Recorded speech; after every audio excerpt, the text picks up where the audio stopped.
You called?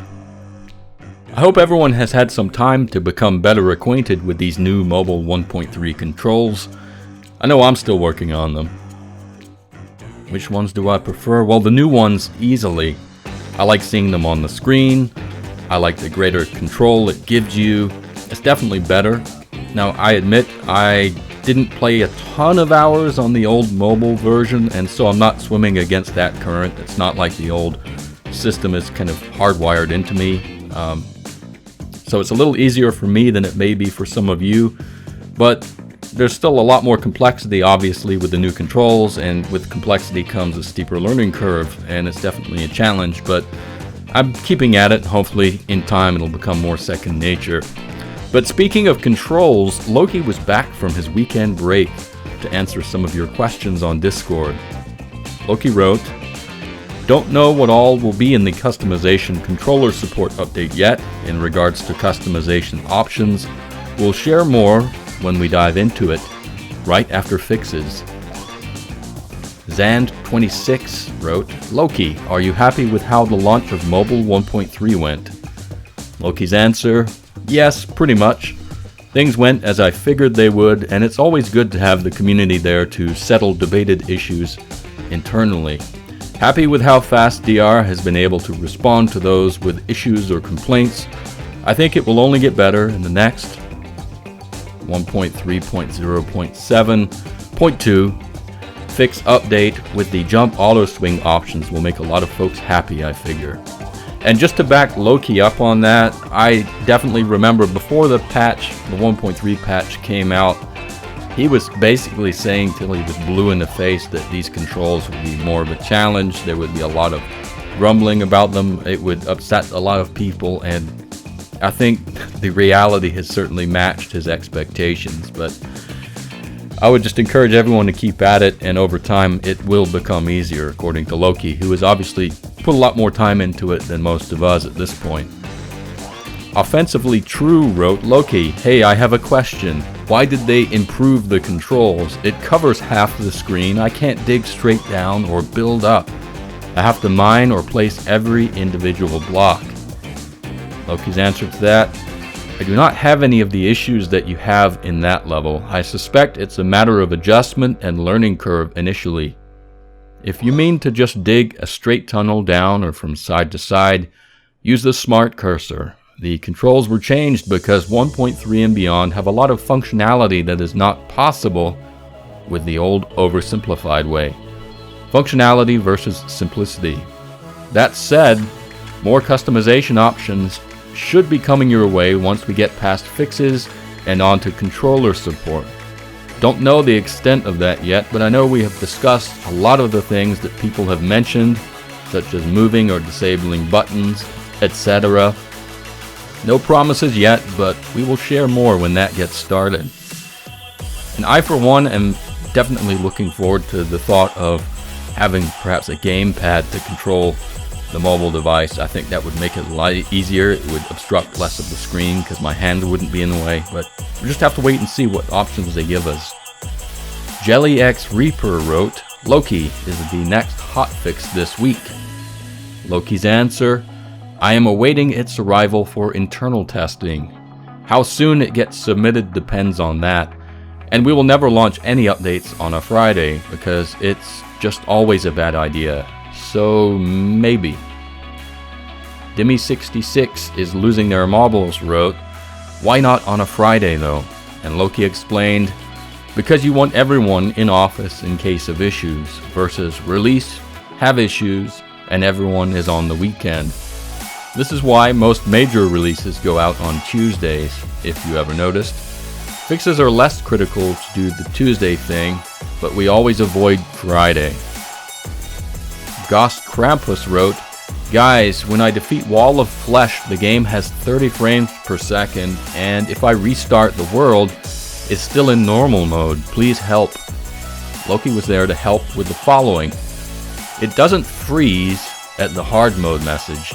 It is taking the time needed to transition. It takes a good bit on older devices. Even my 6S is nearly 2 minutes. So unless you leave it in-game until you get the message, or you exit the world and wait for the hard mode message to finish. It will put you back to the main menu when done. Then you won't transition. If you close the game before that, you have to do it all over again. Similarly, Loki shared this image, and he added to that, if you close your application before it finishes, referring to the image, then it never finishes and you have to fight Wall of Flesh again. DR is looking into adding an indicator so people know not to do this.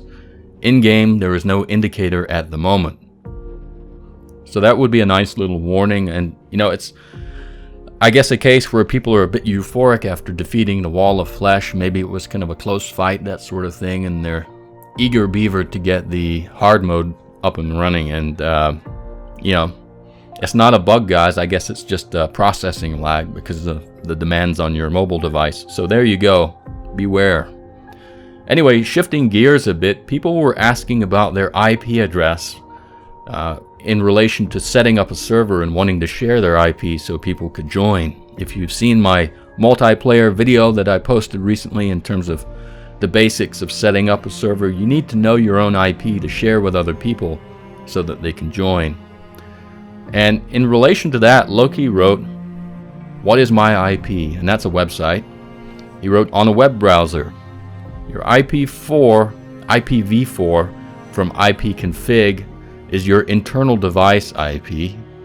Your IP from What is my IP website is your external IP, and it's external is for when you have it set up and are sending your IP to friends to join. So long story short, it's the external IP you want to know for the sake of sharing with friends. If you're, say, hosting a server on your desktop computer, you're going to want to go to the What is my IP website to figure out what exactly your external IP is.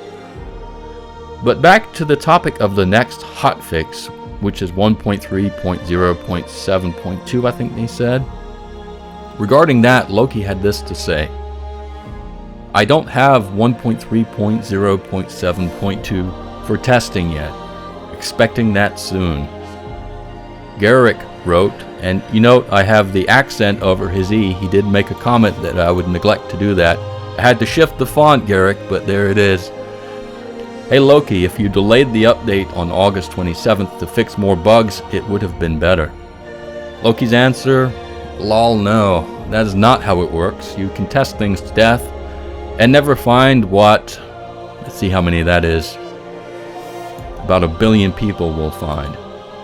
Is that Pixel wrote, Loki, when will we have the color lighting on mobile?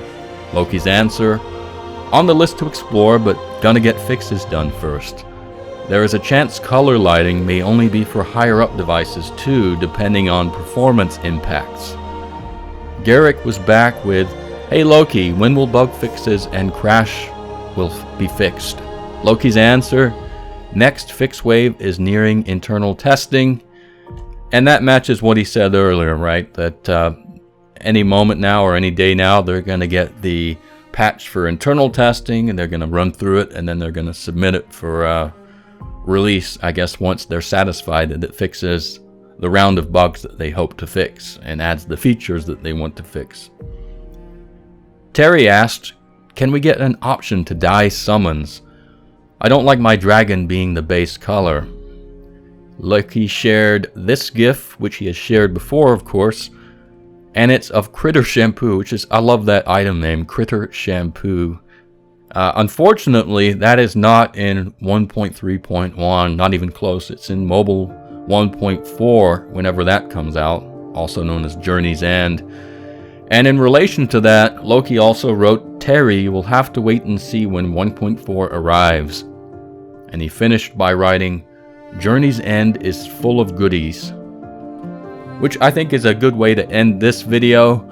Now that we're back in the work week and we have a patch upcoming, I would expect that Loki and the ReLogic team, or maybe in the alternative Naviskio and the people from DR Studios, will be updating us on the progression of the hotfix and that sort of thing. I know a lot of people are looking forward to those control changes, myself included.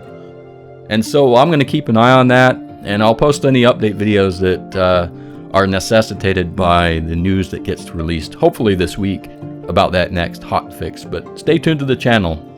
Anyway, thanks for watching, and I'll see you all again soon.